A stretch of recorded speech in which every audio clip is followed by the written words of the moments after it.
And when a legal analysis opens with "oh dear," it's not a stylistic flourish, it's a warning siren.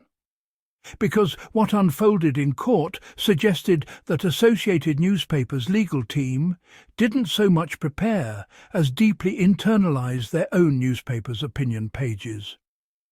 Instead of assembling evidence, timelines, or daring thought, legal arguments, they appeared to arrive armed with vibes, assumptions, and decades of self-authored character assassination. Somewhere along the way, they confused repetition with reality and volume with truth. Their fatal error? Believing the Prince Harry they invented would actually show up. The cartoon collapsed in real time. When Prince Harry took the stand, there was no bumbling aristocrat, no confused rambling, no slapstick incompetence waiting to confirm their lazy stereotypes. Instead, he showed up grounded, emotionally articulate, and, crucially, precise, speaking about tabloid intrusion with lived experience rather than sentimentality. You could practically feel the temperature change in the room. Rather than confidently cross-examining him into oblivion, the defense abruptly hustled him out of the witness box like someone who realized mid-argument that they had, in fact, brought vibes to a facts fight.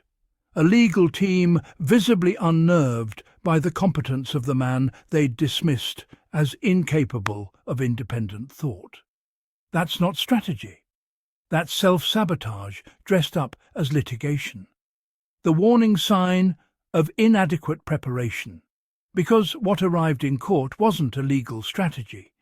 It was a greatest hits compilation of their own opinion pages, bound in leather and marked evidence.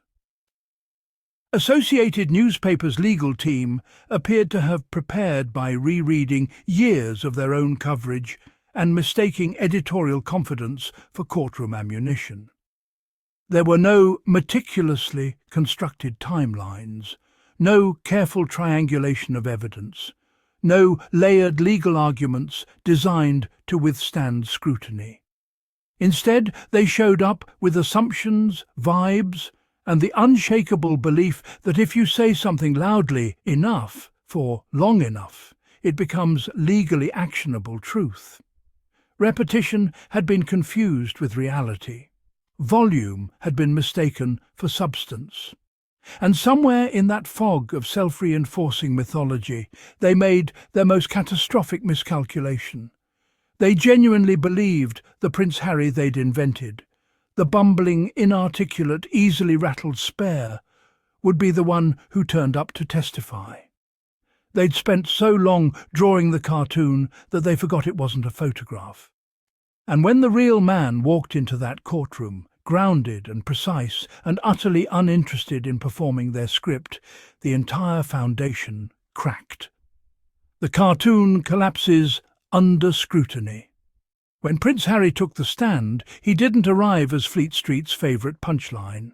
There was no bumbling aristocrat, no confused rambling, no slapstick incompetence, no helpful confirmation of the lazy stereotypes they'd been selling to their readers for years. Instead, he showed up grounded, emotionally articulate, and, crucially, precise.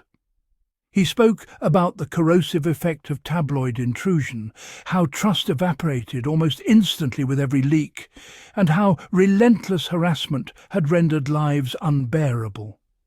This wasn't sentimentality dressed up as victimhood. It was testimony rooted in lived experience, delivered with clarity and control. And that's when the cartoon collapsed.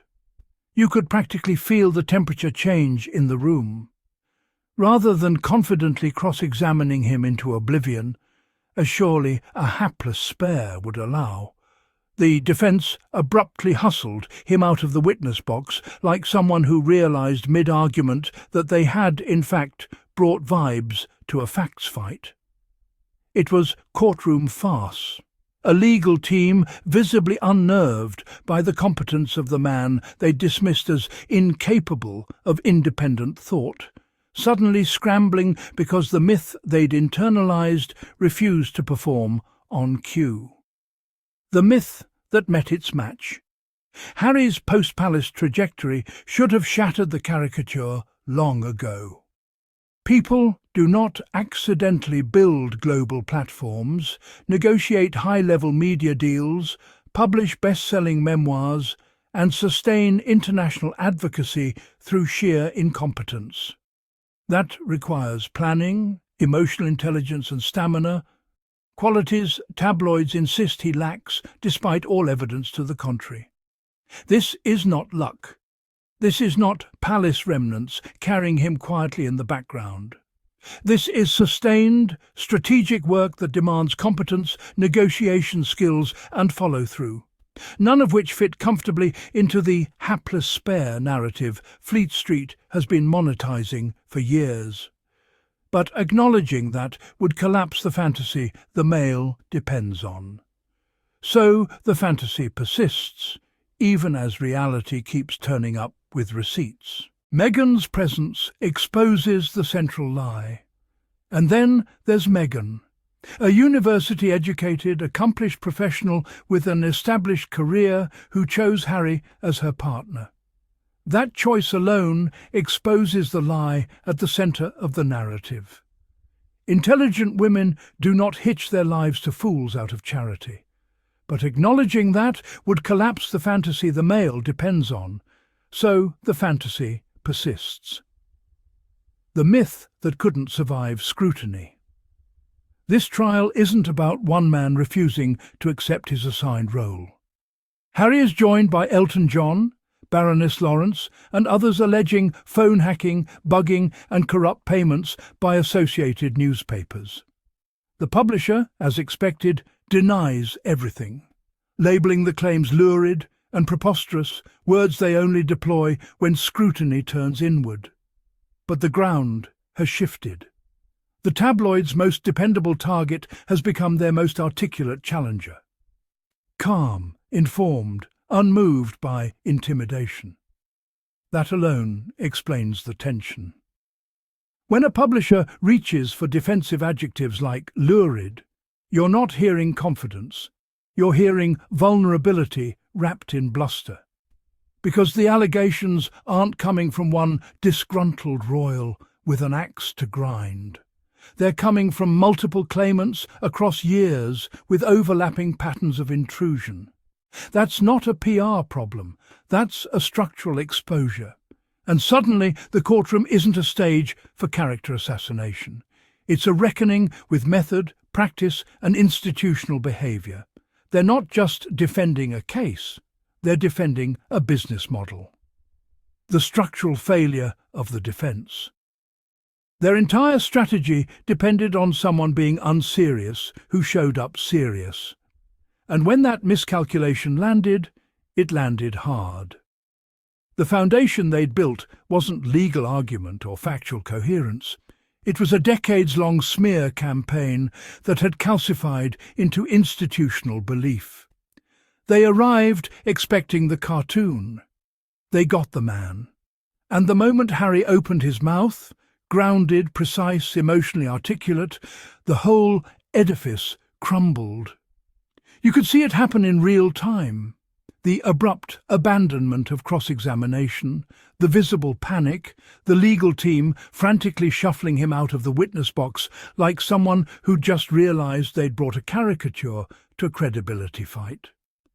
That's not a tactical adjustment. That's a structural failure.